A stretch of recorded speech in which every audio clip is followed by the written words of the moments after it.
আসসালামু আলাইকুম। জামাত ইসলামী তলে তলে কত কিছু করে আমরা জানি না, সেই বিখ্যাত ডায়লগ তলে তলে নেগোসিয়েশন হয়ে গেছে, সেই ওবায়দুল কাদেরের ডায়লগ। তো সেই ওবায়দুল কাদেরের ডায়লগ আমরা এখন দেখতে পাচ্ছি জামাতের সাথে চলছে। জামাত তলে তলে সব কিছু ঠিক রাখছে। তারা তলে তলে আওয়ামী লীগের বাসায় খাদ্য পাঠায়, আবার তলে তলে তারা ভারতের সাথে গোপনে মিটিং করে এবং সেই মিটিংয়ের খবর তারা প্রকাশ করে না। আবার যখন সেই মিটিং প্রকাশ হয়ে যায় তখন তারা বলে যে তাদের সাথে চুক্তি ছিল যে তারা গোপন মিটিং প্রকাশ করবে না।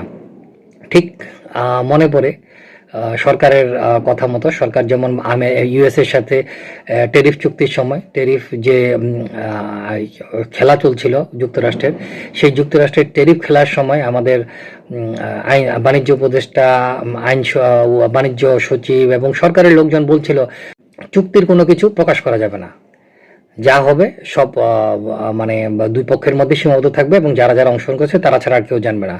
তো জামাত ঠিক তেমনই ভারতের সাথে গোপন বৈঠক করেছে, গোপন বৈঠক করে নিশ্চয়ই গোপন কোনো ফয়সালাও করে নিয়েছে, যাতে ক্ষমতায় গেলে তাদের কি করবে, কিভাবে তারা ভারতের সাথে সমঝোতা বা কিভাবে তারা ভারতের সাথে কাঁধে কাঁধ মিলিয়ে চলবে, সেই সমঝোতা নিশ্চয়ই তারা করে ফেলেছে।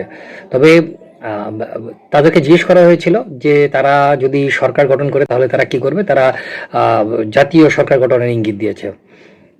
কিন্তু আশ্চর্যজনক হলেও সত্য যে তারা জাতীয় সরকার গঠনের ইঙ্গিত দিয়েছে ঠিকই, কিন্তু তারা কি আসলে সরকার গঠনের মতো উপযুক্ত দল, বা তারা কি সরকার গঠন করার কোনো যোগ্যতা রাখে? তাদের কি সেই ভোট আছে? সারা বাংলাদেশে 30টা সিট যদি তারা পায়, তাদের জীবনের সর্বোচ্চ সাফল্য। সেখানে তারা জাতীয় সরকার গঠন করতে চাচ্ছে, তারা তাদের মতো করে অনেক কিছু বলছে। তো জামাত গোপনে অনেক কিছু করে, প্রকাশ্যে তাদের যে চেহারাটা দেখা যায় সেটা হচ্ছে যে ধোঁকা, ভণ্ডামি, আর ভিতরে ভিতরে তলে তলে তারা সকলের সাথে সমঝোতা করে, সকলের সাথেই নিজের স্বার্থে তারা সকলের সাথেই সমঝোতা করে, তাদের উদ্দেশ্য এবং এজেন্ডা বাস্তবায়নের জন্য সকলের সাথেই সমঝোতা করে, এবং সমঝোতার পর যখন তাদের উদ্দেশ্য বাস্তবায়নে যায় তারা হাদির মতো তাদেরকে ছুঁড়ে ফেলে দেয়।